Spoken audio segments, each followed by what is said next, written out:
ਵਿਸ਼ਵ ਪ੍ਰਸਿੱਧ ਪੰਜਾਬੀ ਗਾਇਕ ਦਲਜੀਤ ਦੋਸਾਂਝ ਦੀ ਮੂਵੀ ਦ ਸਰਦਾਰ ਜੀ ਉਹਦਾ ਸਿਰਫ ਇਸ ਕਰਕੇ ਭਾਰਤ ਦੇ ਵਿੱਚ ਬਾਈਕਾਟ ਕੀਤਾ ਜਾ ਰਿਹਾ ਜਾਂ ਕਰਨ ਦਾ ਸੱਦਾ ਦਿੱਤਾ ਜਾ ਰਿਹਾ ਜਾਂ ਉਹਨੂੰ ਰਿਲੀਜ਼ ਨਹੀਂ ਕੀਤਾ ਜਾ ਰਿਹਾ ਕਿਉਂਕਿ ਉਹਦੇ ਵਿੱਚ ਪਾਕਿਸਤਾਨੀ ਐਕਟਰਸ ਅਦਾਕਾਰਾ ਹਾਨੀਆ ਆਮਿਰ ਨੇ ਕੰਮ ਕੀਤਾ। ਦਲਜੀਤ ਦੋਸਾਂਝ ਨੂੰ ਜਦੋਂ ਇਹ ਪਤਾ ਲੱਗਦਾ ਤਾਂ ਉਹ ਕਹਿੰਦੇ ਨੇ ਕਿ ਮੈਨੂੰ ਕੋਈ ਪਰਵਾਹ ਨਹੀਂ ਹੈ, ਚਾਹੇ ਕੁਛ ਵੀ ਹੋ ਜਾਵੇ। ਉਹ ਬੇਪਰਵਾਹ ਆਪਣੀ ਫਿਲਮ ਰਿਲੀਜ਼ ਕਰਦੇ ਨੇ। ਵਰਲਡ ਵਾਈਡ ਇਸ ਫਿਲਮ ਨੂੰ ਰਿਲੀਜ਼ ਕੀਤਾ ਗਿਆ ਤੇ ਉਸ ਤੋਂ ਬਾਅਦ ਪਾਕਿਸਤਾਨ ਦੇ ਵਿੱਚ ਤਾਂ ਦੱਸਦੇ ਵੀ ਇਹਦੀਆਂ ਜਿਹੜੀਆਂ ਓਪਨਿੰਗਸ ਹੋਈਆਂ ਨੇ ਉਹ ਰਿਕਾਰਡ ਤੋੜ ਹੋਈਆਂ ਨੇ। ਇਸ ਸੰਦਰਭ ਦੇ ਵਿੱਚ ਫਿਲਮ ਦੇ ਰਿਲੀਜ਼ ਹੋਣ ਤੋਂ ਪਹਿਲਾਂ ਜਾਂ ਰਿਲੀਜ਼ਿੰਗ ਸਮੇਂ ਜਾਂ ਕਹਿ ਲਓ ਕਿ ਇਸ ਤੋਂ ਪਹਿਲਾਂ ਦਾ ਜਿਹੜਾ ਵਾਦ ਵਿਵਾਦ ਸੀਗਾ ਉਹ ਕੁਝ ਇਸ ਤਰ੍ਹਾਂ ਦਾ ਸੀਗਾ। ਭਾਰਤ ਦੇ ਵਿੱਚ ਪਹਿਲਗਾਮ ਦੇ ਵਿੱਚ ਅੱਤਵਾਦੀ ਹਮਲਾ ਹੁੰਦਾ, ਉਹਦੇ ਵਿੱਚ 26-27 ਜਾਣੇ ਮਾਰੇ ਜਾਂਦੇ ਨੇ। ਬਹੁਤ ਮੰਦਭਾਗੀ ਘਟਨਾ ਹੈ ਔਰ ਹਰ ਇੱਕ ਬੰਦਾ, ਚਾਹੇ ਉਹ ਭਾਰਤ ਵਾਸੀ ਹੈ ਚਾਹੇ ਦੁਨੀਆ ਦੇ ਵਿੱਚ ਕੋਈ ਵੀ ਵਸਿੰਦਾ ਵਸਦਾ ਹੈ, ਉਹ ਉਸ ਘਟਨਾ ਦੇ ਉੱਤੇ ਡੂੰਘੇ ਦੁੱਖ ਦਾ ਪ੍ਰਗਟਾਵਾ ਕਰਦਾ। ਉਸ ਤੋਂ ਬਾਅਦ ਸੱਦਾ ਆਉਂਦਾ ਕਿ ਪਾਕਿਸਤਾਨ ਦੇ ਨਾਲ ਕੋਈ ਕੰਮ ਵੀ ਨਹੀਂ ਕੀਤਾ ਜਾਵੇਗਾ। ਤੇ ਫਿਰ ਜਦੋਂ ਹਾਨੀਆ ਆਮਿਰ ਦੀ ਗੱਲ ਆਉਂਦੀ ਹੈ ਤੇ ਜਿਹੜੇ ਭਾਜਪਾ ਦੇ ਸਮਰਥਕ ਨੇ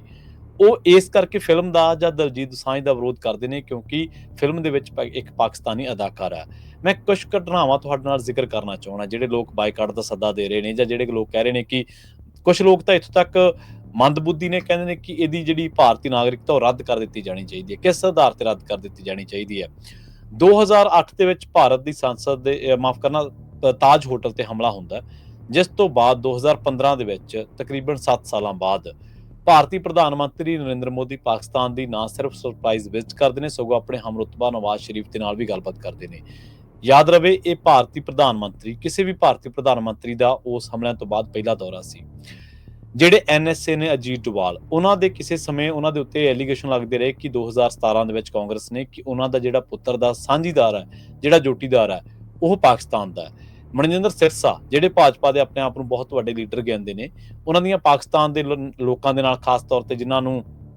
ਆਈਐਸਆਈ ਦੇ ਏਜੰਟ ਤੱਕ ਕਿਹਾ ਜਾਂਦਾ ਕਥਿਤ ਤੌਰ ਦੇ ਉੱਤੇ, ਉਹਨਾਂ ਲੋਕਾਂ ਦੇ ਨਾਲ ਫੁੱਟਮਾਂ ਨੇ ਜਿਨ੍ਹਾਂ ਦੇ ਵਿੱਚ ਪਾਕਿਸਤਾਨ ਦਾ ਇੱਕ ਬਹੁਤ ਮੰਨਿਆ ਪ੍ਰਮੰਨਿਆ ਯੂਟਿਊਬਰ, ਉਹ ਇਨਸਾਨ ਜਿਸ ਦੇ ਬਾਰੇ ਕਿਹਾ ਜਾਂਦਾ ਹੈ ਕਿ ਇਸ ਬੰਦੇ ਨੇ ਬਹੁਤ ਸਾਰੇ ਉਹਨਾਂ ਲੋਕਾਂ ਨੂੰ ਮਿਲਾਇਆ, ਉਹਨਾਂ ਪਰਿਵਾਰਾਂ ਨੂੰ ਮਿਲਾਇਆ ਜਿਹੜੇ 1947 ਦੇ ਵਿੱਚ ਵਿਛੜ ਗਏ ਸਨ। ਇਸ ਤੋਂ ਇਲਾਵਾ ਜਿਹੜੀ ਅਗਲੀ ਗੱਲ ਹੈ ਇਸ ਮਾਮਲੇ ਦੇ ਵਿੱਚ, ਉਹ ਇਹ ਹੈ ਕਿ ਜੇਕਰ ਪਿਛਲੀਆਂ ਘਟਨਾਵਾਂ, ਕਿਉਂਕਿ ਫਿਲਮ ਦੀ ਸ਼ੂਟਿੰਗ ਹੋ ਚੁੱਕੀ ਆ, ਫਿਲਮ ਨੂੰ ਬਕਾਇਦਾ ਉਹਦਾ ਪੈਕਅਪ ਹੋ ਚੁੱਕਿਆ ਤੇ ਰਿਲੀਜ਼ਿੰਗ ਦੇ ਲਈ ਤਿਆਰ ਸੀ, ਕਿ ਕਿਸੇ ਆਰਟਿਸਟ ਨੂੰ ਸਿਰਫ ਇਸ ਕਰਕੇ ਉਹਦਾ ਵਿਰੋਧ ਕਰਨਾ ਜਾਂ ਉਹਦੀ ਕਿਰਦਾਰਕੁਸ਼ੀ ਕਰਨਾ ਕਿ ਉਹਦੀ ਫਿਲਮ ਦੇ ਵਿੱਚ ਇੱਕ ਪਾਕਿਸਤਾਨੀ ਅਦਾਕਾਰ ਹੈ, ਕੀ ਇਹ ਜਾਇਜ਼ ਹੈ? ਜਾਂ ਜੇ ਉਹਨੇ ਬਾਅਦ ਦੇ ਵਿੱਚ ਕਿਸੇ ਤਰੀਕੇ ਦੇ ਨਾਲ ਕਿਸੇ ਅਦਾਕਾਰ ਦੇ ਨਾਲ ਅਪਰੋਚ ਕੀਤੀ ਹੋਵੇ ਜਾਂ ਉਹਨੂੰ ਫਿਲਮ ਦੇ ਵਿੱਚ ਲੈਣ ਬਾਰੇ ਫੈਸਲਾ ਕੀਤਾ ਗਿਆ ਹੋਵੇ, ਫਿਰ ਵੀ ਉਹਨੂੰ ਗਲਤ ਕਿਹਾ ਜਾ ਸਕਦਾ। ਪਰ ਆਰਟਿਸਟ ਨੂੰ ਫਿਰ ਵੀ ਨਹੀਂ ਗਲਤ ਕਿਹਾ ਜਾ ਸਕਦਾ ਕਿਉਂਕਿ ਕਿਸੇ ਵੀ ਅਦਾਕਾਰਾਂ ਨੂੰ ਫਿਲਮ ਦੇ ਵਿੱਚ ਲੈਣਾ ਜਾਂ ਫਿਲਮ ਦੀ ਸਟਾਰ ਕਾਸਟ ਬਾਰੇ ਬਹੁਤ ਘੱਟ ਸਟਾਰਾਂ ਦੇ ਨਾਲ ਜਾਂ ਅਦਾਕਾਰਾਂ ਦੇ ਨਾਲ ਰਾਏ ਮਸ਼ਵਰਾ ਕੀਤਾ ਜਾਂਦਾ। ਇਸ ਬਾਰੇ ਫਿਲਮ ਦੀ ਪ੍ਰੋਡਕਸ਼ਨ ਟੀਮ ਜਿਹੜੀ ਬਕਾਇਦਾ ਤੌਰ ਤੇ ਹੁੰਦੀ ਹੈ ਉਹ ਫੈਸਲੇ ਲੈਂਦੀ ਹੈ। ਜੇਕਰ ਪਿਛਲੀਆਂ ਘਟਨਾਵਾਂ ਦੇ ਆਧਾਰ ਦੇ ਉੱਤੇ ਹੀ ਕਾਰਵਾਈਆਂ ਕਰਨੀਆਂ, ਫਿਰ ਤਾਂ ਇਹਨਾਂ ਲੋਕਾਂ ਦੇ ਉੱਤੇ ਵੀ ਕਾਰਵਾਈਆਂ ਹੋਣੀਆਂ ਚਾਹੀਦੀਆਂ, ਇਹਨਾਂ ਲੋਕਾਂ ਦੇ ਉੱਤੇ ਵੀ ਪਰਚੇ ਦਰਜ ਹੋਣੇ ਚਾਹੀਦੇ ਆ।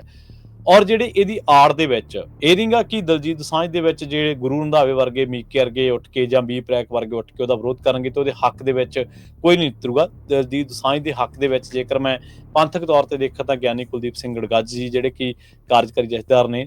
ਇਸ ਟਾਈਮ ਸ੍ਰੀ ਅਕਾਲ ਤਖਤ ਸਾਹਿਬ ਦੇ, ਉਹ ਨਿਤਰੇ ਨੇ। ਇਸ ਤੋਂ ਇਲਾਵਾ ਬਾਲੀਵੁੱਡ ਦੇ ਮੰਨੇ ਪ੍ਰਮੰਨੇ ਅਦਾਕਾਰ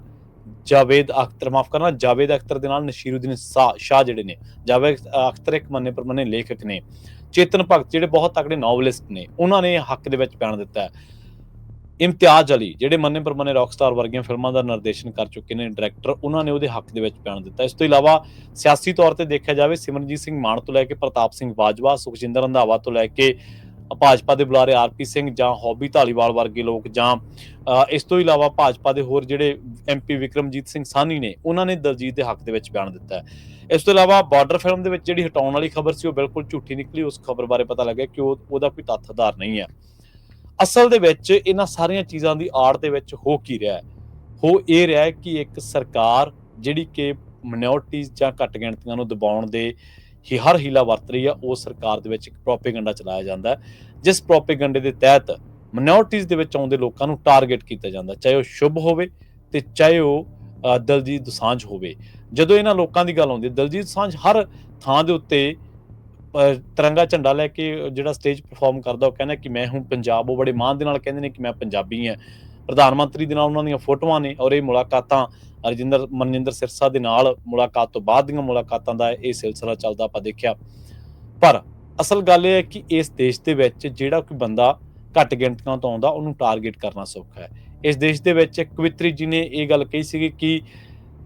ਰਾਮ ਤੇਰੇ ਰਾਜ ਦੇ ਵਿੱਚ ਲਾਸ਼ਾਂ ਢੋਂਦੀ ਗੰਗਾ, ਉਹਨੂੰ 28,000 ਲੋਕਾਂ ਨੇ ਰੇਪ, ਮਰਡਰ ਦੀਆਂ ਧਮਕੀਆਂ ਦਿੱਤੀਆਂ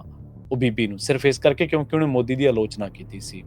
ਇਸ ਦੇਸ਼ ਦੇ ਵਿੱਚ ਵਿਰਾਟ ਕੋਹਲੀ ਦੀ 6 ਮਹੀਨਿਆਂ ਦੀ ਧੀ ਨੂੰ ਸਿਰਫ ਇਸ ਕਰਕੇ ਗਾਲਾਂ ਕੱਢੀਆਂ ਜਾਂਦੀਆਂ ਨੇ, ਬੁਰਾ ਭਲਾ ਕਿਹਾ ਜਾਂਦਾ ਕਿਉਂਕਿ ਉਹਦੇ ਪਿਓ ਵਿਰਾਟ ਕੋਹਲੀ ਨੇ ਇੱਕ ਮਿਨੋਰਿਟੀ 'ਚ ਆਉਂਦੇ ਖਿਡਾਰੀ ਮੁਹੰਮਦ ਸਮੀ ਦੇ ਬਾਰੇ ਜਦੋਂ ਉਹਨੂੰ ਟ੍ਰੋਲ ਕੀਤਾ ਜਾ ਰਿਹਾ ਸੀਗਾ,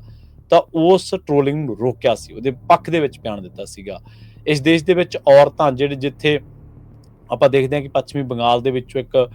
ਬਹੁਤ ਆਲਾ ਦਰਜੇ ਦੀ ਜਿਹੜੀ ਹਰ ਮਾਮਲੇ ਦੇ ਉੱਤੇ ਸਰਗਰਮ ਰਹਿਣ ਵਾਲੀ ਇੱਕ ਬੀਬੀ ਜਿਹੜੀ ਆਉਂਦੀ ਆ, ਉਸ ਮਾਮਲੇ ਦੇ ਵਿੱਚ ਉਹਨੂੰ ਸਿਰਫ ਇਸ ਕਰਕੇ ਟ੍ਰੋਲ ਕੀਤਾ ਗਿਆ ਕਿਉਂਕਿ ਉਹ TMC ਦੀ ਲੀਡਰ ਹੈ। ਉਹ TMC ਦੀ ਲੀਡਰ ਹੋਣ ਕਰਕੇ ਉਹਨੂੰ ਨਿਸ਼ਾਨੇ ਤੇ ਲਿਆ ਗਿਆ। ਇਸ ਦੇਸ਼ ਦੇ ਵਿੱਚ ਹਜ਼ਾਰਾਂ ਉਹਨਾਂ ਔਰਤਾਂ ਨੂੰ, ਖਾਸ ਕਰਕੇ ਬਿਲਕਿਸ ਬਾਨੋ ਵਾਲੇ ਵਰਗੇ ਜਿਹੜੇ ਮਾਮਲੇ ਨੇ, ਜਿੱਥੇ ਔਰਤਾਂ ਦਾ ਬਲਾਤਕਾਰ ਹੁੰਦਾ, ਉੱਥੇ ਉਹਨਾਂ ਨੂੰ ਜਿਹੜੇ ਦੋਸ਼ੀ ਨੇ ਜਦੋਂ ਰਿਹਾ ਹੁੰਦੇ ਨੇ ਤਾਂ ਉਹਨਾਂ ਨੂੰ ਫੁੱਲਾਂ ਦੀਆਂ ਮਾਲਾ ਪਹਿਨਾਈਆਂ ਜਾਂਦੀਆਂ ਨੇ, ਲੱਡੂ ਵੰਡੇ ਜਾਂਦੇ ਨੇ।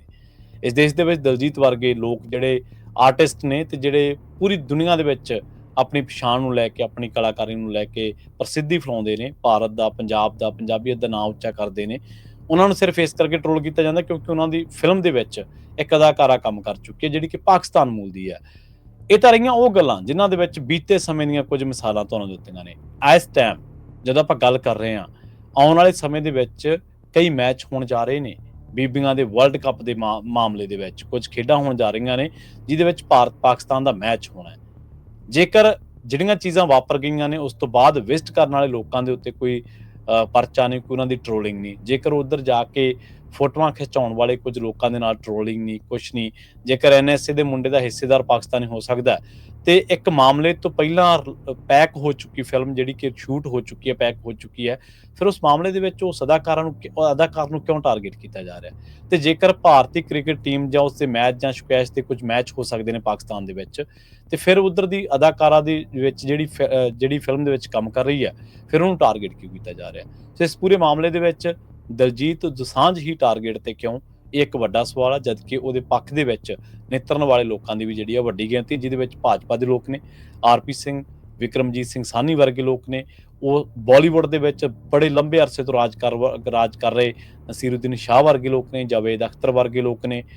ਇੱਥੋਂ ਦੇ MP ਜਿਹੜੇ ਸੁਖਜਿੰਦਰ ਸਿੰਘ ਰੰਧਾਵਾ ਨੇ, ਵਿਰੋਧੀ ਧਿਰ ਦੇ ਮੈਂਬਰ ਪਾਰਲੀਮੈਂਟ, ਵਿਰੋਧੀ ਧਿਰ ਦੇ ਜਿਹੜੇ ਮੈਂਬਰ ਨੇ ਪ੍ਰਤਾਪ ਸਿੰਘ ਬਾਜਵਾ, ਇਹ ਸਾਰੇ ਲੋਕ ਨੇ ਜਿਹੜੇ ਹੱਕ ਦੇ ਵਿੱਚ ਨਿੱਤਰ ਨੇ। ਔਰ ਹਰ ਉਹ ਬੰਦੇ ਨੂੰ, ਜਿਹੜਾ ਇਹ ਬੰਦਾ ਸਮਝਦਾ ਹੈ ਕਿ ਇੱਥੇ ਭਾਜਪਾ ਦੀ ਆਲੋਚਨਾ ਹਿੰਦੂਆਂ ਦੀ ਆਲੋਚਨਾ ਹੈ ਜਾਂ ਮੋਦੀ ਸਰਕਾਰ ਦੀ ਆਲੋਚਨਾ ਹਿੰਦੂ ਧਰਮ ਦੀ ਆਲੋਚਨਾ ਹੈ,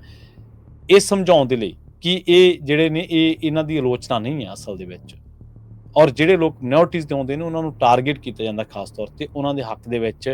ਹਰ ਇਨਸਾਫ ਪਸੰਦ ਬੰਦੇ ਨੂੰ ਆਵਾਜ਼ ਜ਼ਰੂਰ ਬੁਲੰਦ ਕਰਨੀ ਚਾਹੀਦੀ ਹੈ। ਕੋਈ ਸਰਕਾਰੀ ਹੋ ਨਿਬੜੇ ਨੇ, ਪਰ ਚਲੋ ਅਗਲੀ ਵਾਰੀ ਉਹਨਾਂ ਦੀ ਪਛਾਣ ਜ਼ਰੂਰ ਹੋ ਚੁੱਕੀ ਹੈ।